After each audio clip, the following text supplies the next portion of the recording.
First of all, thank you both for an absolutely first-rate analysis. I think all of us here feel that way, and I'm sorry South Africa's not as topical as Gaza. In a way, I'm foreshadowing a second question. I know one's not allowed to ask two questions, and the foreshadowed question is really about the possible common ground between the anti-apartheid movement and a similar, and the boycott, divestment, sanctions movement over Gaza. But my main question, and it's prompted partly by Jeff's about the identification by both of you of the influence of neoliberal theology, is that running parallel to that almost uncritical acceptance of neoliberalism is a rampant authoritarianism. And the irony of that is that somehow South Africa nevertheless is a refuge from some of the worst authoritarianism in Zimbabwe. And I just wonder if you can comment on that, because that authoritarianism almost cuts through any claims about communism or socialism or conservatism. And it's so easy to do.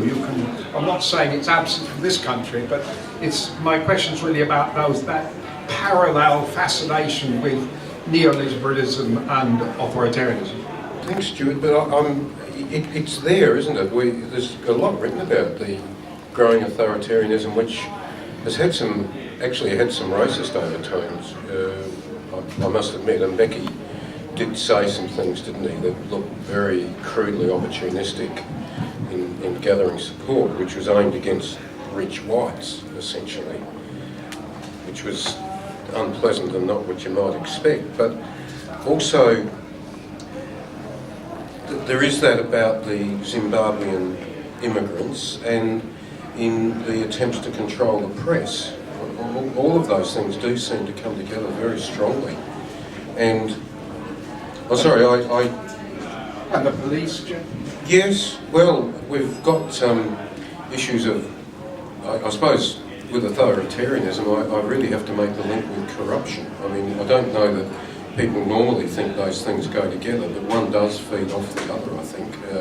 An authoritarian society where individuals feel that they have power, and in the sense they're beyond the law, and we've seen so many examples of that, feeds venality at an individual level. I'm sorry, I can report it and we can document it, but how do we explain this term in a movement of national liberation? I'd like if you could answer the question, actually. I'm afraid, I'm sorry about that, to pass the buck a bit that way, but I can't easily answer how that happens. We were just discussing, we don't want psychological explanations for this. We don't want to say it's in an individual's soul and that we've been unlucky with some of the leaders we've had and that they've just somehow turned in that way. That's not good enough, is it? We need a social explanation. If I could just make an addendum, it's partly, it seems to me, the legacy of the notion that force is a way to solve problems. And because it's a kind of lazy way of running your life. You can see it in domestic violence, you can see it in bullying in boardrooms, you can see it in different kinds of sadism. And it permeates, and why should it not be part of the consciousness, even of people who say they're civilized? Well, this is where ideology is meant to be a protection, isn't it? And a group consciousness is meant to guard. Sorry, if I could develop it, I mean, because it's not just the history of Africa, but I guess if I'm to be honest, and it's not me the first person to say this, but in the period of decolonisation in Africa, we saw, not everywhere, but in many former colonies, we saw the new rulers learn all the bad things from their former colonial masters. They sort of picked up the imprint, certainly of how to use the police, the civil service, all sorts of weapons that had basically been a control and repression in the colonial situation to extract value from the Africans, to turn them into producers of commodities that were valuable and could be exported, to keep them under control, to keep the wages down, to stop riots, to prevent trade unions from growing. All of that apparatus of colonialism we did in so many places. It sometimes took a while, as in Ghana, it was pretty immediately picked up in the Democratic Republic of Congo, and one could go around a whole lot of examples. The new rulers, not all of them, but those that succumbed, and the issue is why did they succumb? They picked up, they learnt all the negative things of colonialism. And am I on the verge of saying that some of the rulers of South Africa have learnt the negative gestalt of apartheid? It's so deeply implanted in them. In some way, it's fed into them. That's what they've learned. I don't like to hear myself saying that, because I think a political movement has to combat that, surely. And that means, I'm about to finish, we've got a failure of the political movement to combat the authoritarians, and that seems to me to be the deep question that's so difficult to answer. And maybe Ken can answer it. I don't know. I mean, I think the people of the older generation that run Zimbabwe and South Africa come from tight discipline in the armed struggle and in the security apparatus. And in fact, particularly the leadership of the ANC was basically trained in the Soviet bloc, and the leadership of ZANU was trained in the Chinese allied countries. It's right what was said before. Not just the Communist Party, but the ANC has a Leninist structure which has tight discipline at every level. And part of the reason why it's hard to understand what's going on is that a lot of key discussions remain secret. And the discipline is exercised in a number of ways. That is, that there's a lot of expulsions from the Communist Party, from the ANC, which exacerbates the political volatility, and that there's a lot of violence, and what worries me is the level of violence against the social movements and against the trade unions in both Zimbabwe and South Africa. So NUMSA, the metalworkers union that is discussing a left alternative to ANC, a number of their members were killed just a couple of days ago. So the level of state violence or state-supported violence against workers and against poor people in South Africa is actually very, very high. So you have the contradiction that the Constitution is probably the best in the world, and there's people from the leadership that really champion that. But there's real pressure around press freedom and around your right to demonstrate, your right to strike, and that does come from the authoritarian history, at least of the older generation, which is implanted in the liberation movement in a lot of countries. That's not a very good analysis. I was going to comment on the question about the idea that since 2005, the majority of the international solidarity movement with Palestine has reoriented essentially on three questions. And it's not necessarily logical that they did this or that they all fit together. One is that there's no two-state solution. One is that the problem in Israel is apartheid. And the third is that the solution is part of the solution in South Africa, which was to orient the international solidarity movement to boycott, divestment and sanctions on the model of South Africa. Now, I think in 2005 that didn't look entirely feasible. And I was extremely worried when South African leaders said apartheid in Israel is worse than South Africa, because I think that's an extraordinarily dangerous statement. I mean, I think the international movement has reoriented on that basis and is strongly supported in doing that from South Africa. But there's crucial differences. So there's a book, and I can't remember the name of the woman who wrote it, a Palestinian woman. She says what happens when the Soviet Union falls is that you've got two liberation movements, the Palestinian liberation movement, the South African liberation movement. Arguably, the South African state is stronger than the Israeli state. There's a whole lot of reasons why you'd assume that. So that you'd assume that the Palestinians would have victory ahead of the South Africans. And I think that was my assumption until about 1993. And she's saying, how did that happen? How did it happen that the end result of the fall of the Soviet Union was that there was a transformation in South Africa and not a transformation in Palestine? And it's quite an interesting history in comparison. Now, part of the reason is that it may be legally apartheid in Israel, and I think it's very clear that in the international legal conventions on apartheid, there's a case to be made against Israel that should be won in the international court. But it's not apartheid in the sense that the construction of South Africa as a colonial state is not the same as the construction of Israel. The crucial difference is South Africa at the height of apartheid was completely dependent on black labour. And Israel, at least in the last period, has completely excluded Palestinian labour. So you've got a difference between an exclusionary colonialism and an inclusive colonialism. Now how that also measures up is people see the struggle in Israel and Palestine as a struggle between two nations, whereas thank God, no one saw the struggle in South Africa as a struggle between 11 nations, which in Marxist terms, there is 11 nations in South Africa. Now, that contradiction is very strange. I just want to tell you a little story. I went to a speech by an associate of Edward Said, a Palestinian, about the one-state solution in the best university in South Africa in Wits. Gave an eloquent speech, mixed group. I think I was the only non-South African. And a Jewish South African woman got up, and the first question was, you can't have Palestinians and Israelis living in the same state because they're completely different. They've got different religion, culture, language, so on. It can't work. You can't have a single democratic state. And then she sat down. Next to her was a Muslim South African, and the other side was a Zulu South African. And everyone in the room said, where do you think you're living? Like if South Africa can be a single, unitary, non-racist, non-sexist democracy, the differences between Palestinians and Israelis in terms of language, culture, religion, a whole lot of things are absolutely minimal. So the contradiction lies elsewhere, I think. And I think it would be nice, but it's a little bit too simplistic to think that the dynamic in the Palestinian struggle is only about one single democratic state, that the problem is only apartheid, and that the solution is BDS. We need to put a lot of effort into it, and I fully support it, but you don't want to push the analogy too far, because otherwise you risk forgetting the history and the lessons of the South African struggle.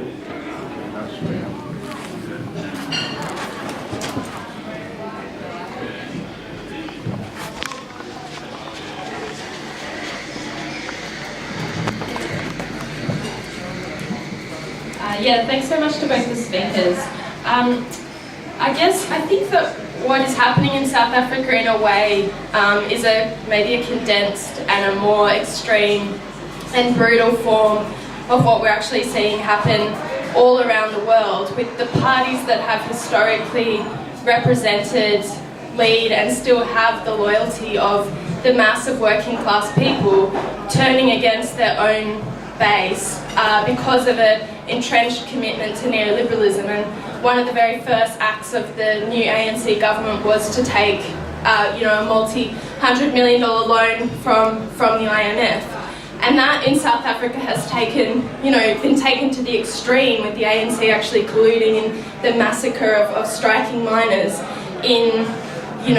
as it is attempting to manage a neoliberal capitalism which depends on very, very cheap labour. But that has happened, in all countries by all social democratic governments to more or less, to a greater or lesser extent. The suppression of the strike movements in Greece, the collapse of the social democratic parties across Europe, in Australia, the mass exit of working class members from the membership of the ALP. But I think, and this is where my question comes in, what lessons can we learn, or what lessons do you think we can learn in Australia? Because it seems to me that the difference with what's happening in South Africa is that the working class itself is reviving in struggle and fighting outside the bounds of the traditional social democratic institutions.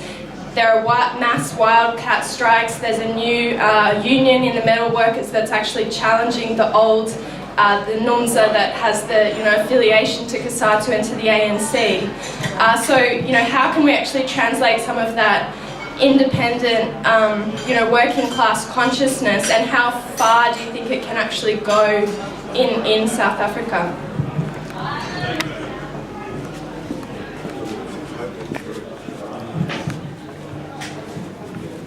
Yeah, well, totally agree with what you're saying. We do have a different structure, don't we, of the industrial economies in South Africa and Australia.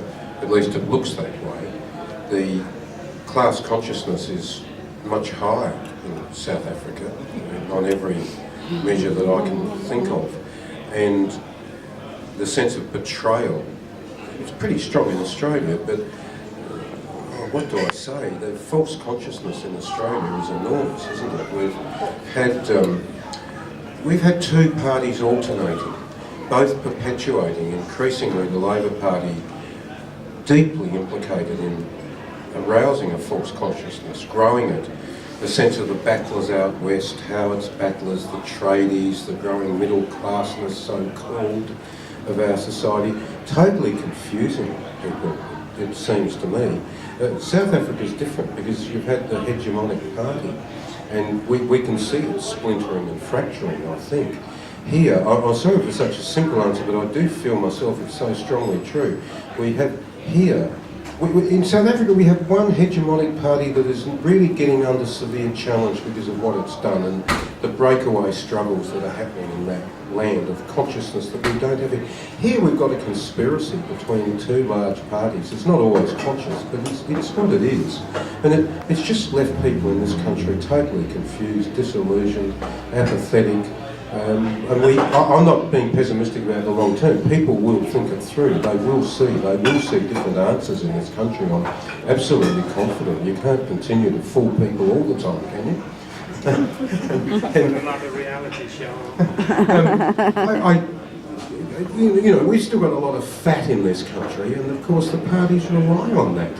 They can move the mobile, discontented voter backwards and forwards between them over a period of time. They're just beginning to realise they can't do the three-card trick forever, because wild populists like Palmer will pick them up, and the Greens will get ever bigger, and there'll be other mad little parties who will attract people. But our major parties haven't yet had the fright of their lives. Not yet. They will get it.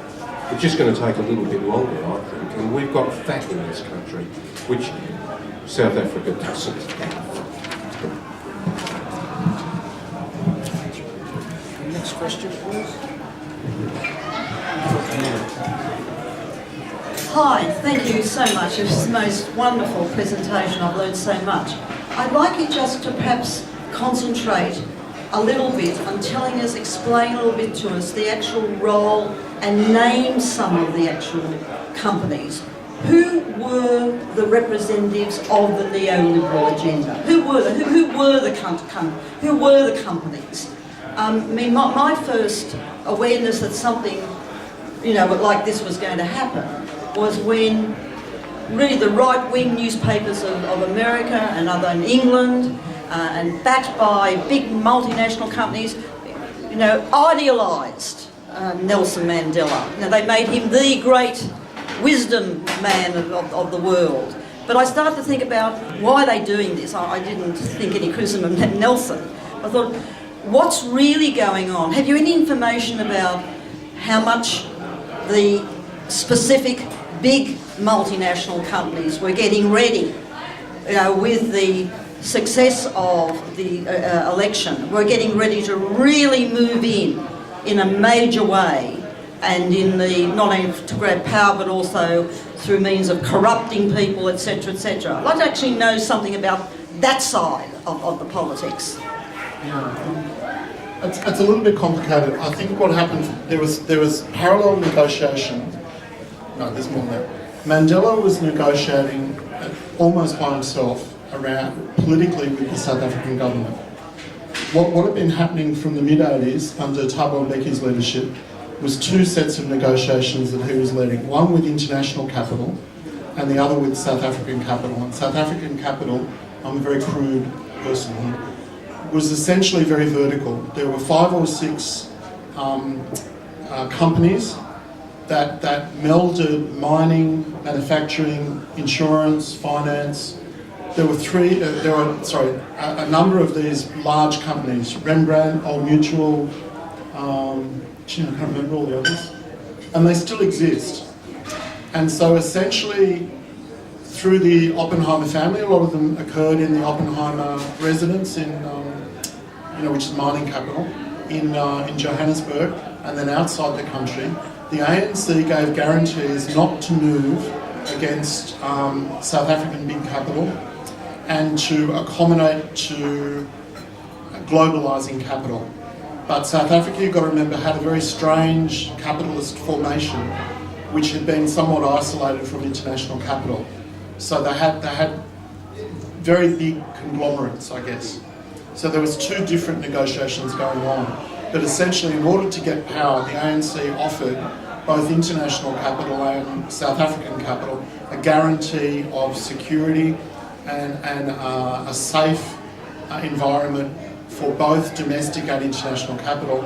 And of course, as soon as South Africa moved to democracy, South Africa capital expanded rapidly to Southern Africa, but failed to create a big domestic market, and expanded to buy mines in Russia and Australia, and then mining capital started to meld internationally. So there was an internationalisation of South African capital, which at the time was to the great disadvantage of South African workers. And those guarantees were explicit and were negotiated between both international capital and South African capital with Thabo Mbeki on behalf of the African National Congress. That continues, and then the radicalism, if you want, of Mandela, who was not really within the discipline of the ANC.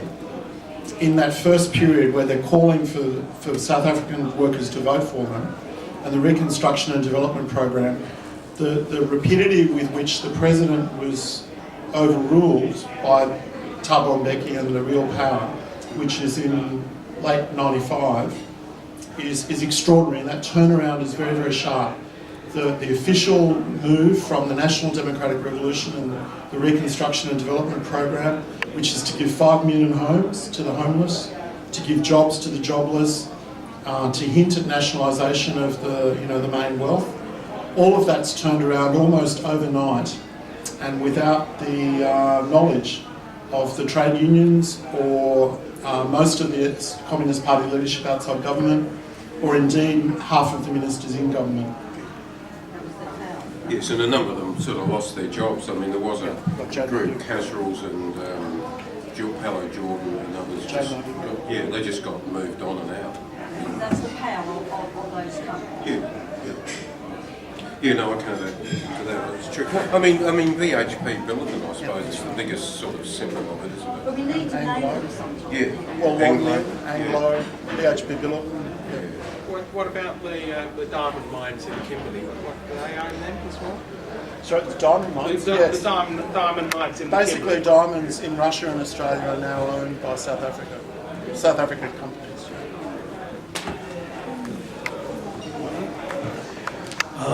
My name is Bruce Thomas. I'd like some clarity on how the ANC leadership handled the contradiction between its neoliberalism on the one hand and the redistributive policies on the other hand. How did it justify them? And how did it argue that at some stage the redistributive policies would come into play? And that's where we are now. They haven't. I think in general, poverty in South Africa is much worse now than it was, and partly that's because the population is much larger and the integration into international capitalism is much more advanced. But from the point of view of the government, I mean, it's ridiculous if they say, as they publicly do, that there's no poverty, but they can talk about the number of houses they've constructed, the number of clinics they've constructed, the number of schools. They would say the social wage is free primary health care, free schools, social grants, that is everyone in South Africa has like a minimum income, like pensions, subsidised housing, and millions of them, and that they spend 60% of the national budget on social welfare. So it's not nothing. So there are millions of people that are benefiting from the redistributive and developmental state. But it's not handled. The government doesn't handle the contradiction you're talking about, because when people go to their Communist Party meeting or their trade union meeting or even their ANC meeting, the banner at the front will say "Forward to Socialism." So when the leaders of the Communist Party are talking to their members, they're talking about the working class taking leadership of the National Democratic Revolution and that the country is moving forward to socialism. And that's what the people in the trade union or the party meeting or whatever applaud. And that's what the songs are about. But that same person the next day in the cabinet meeting will privatise some major public service. So I don't know what to say. I think the contradiction is not handled. Maybe in Marx's time or early we would have talked about holiday speechifying, but the Communist Party is officially communist and it is fighting for socialism. The fact that it has the majority of the ministers in the government and the majority of state premiers and they're implementing Thatcherite policies is a strange contradiction. Now, the thing about South Africa is it's one electorate. So you go and vote, and you vote for the National Parliament, and if you vote for the ANC, you vote for 260 people. Now, the problem with that is you can't go and see your local member. So if you're really angry that you don't have electricity or water or jobs or schools or health, who do you talk to? The only person you can identify is your local councillor at the local government level. But the problem is the local councillor is not actually responsible for the national economy, and no one sheets that home to the president. So when the president arrives, everyone's nice to him. So no one makes the connection between the central government being responsible for their suffering, because people don't elect local members. And therefore people's frustration is taken out on the local police station, the local clinic, the local council, and not taken out on the parliamentarians or the state premier or the minister. And that's actually a flaw of the system that they've got. And that allows people to turn up in moments of great suffering and portray themselves as heroes, when in fact they're responsible for the economy that is making people suffer. Yes, it's. I mean, we could, if we wanted to get into it, say, discourse analysis. I'm sorry to use that phrase. You know, the language of politics is very powerful at times, and you know what we're saying is very rational. But people are not always empowered to make the connections between the revolutionary language. Really, they still hear from the ANC, the fervent songs, the cultural occasions, the uplifting words. You know, I mean, people do respond to that, and in South Africa, until recently, the alternatives to the ANC have not been there. They're not there. It's not like, you know, our false consciousness of a two-party system. In a sense, it's different, and in a sense, it's worse. What is the alternative? You see, the Democratic Alliance and the others congregated in that space are still essentially white parties. They're seen as white parties. That's not an alternative. Still not felt to be an alternative for the majority of black South Africans. Where do they go but the ANC? Now, the thing is, an awful lot of people are not voting now, and they're not registering. I mean, the figures we've tossed around tonight of 60-odd%. What we forget to say is a lot of people are opting out of the system. I mean, they are in Australia too, by the way.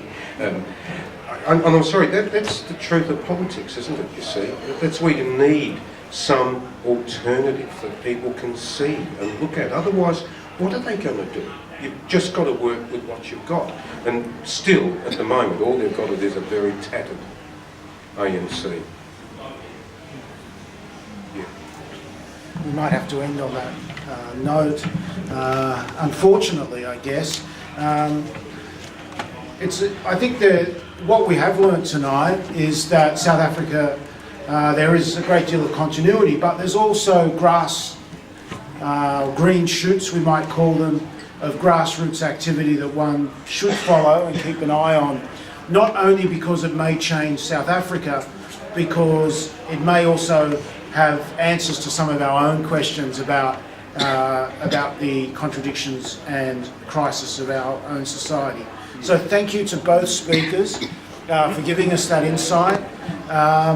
It's a shame more people weren't here to hear, more people weren't here for that, but the quality of the audience is always more important than the quality, and I think tonight we've seen that. So thank you very much for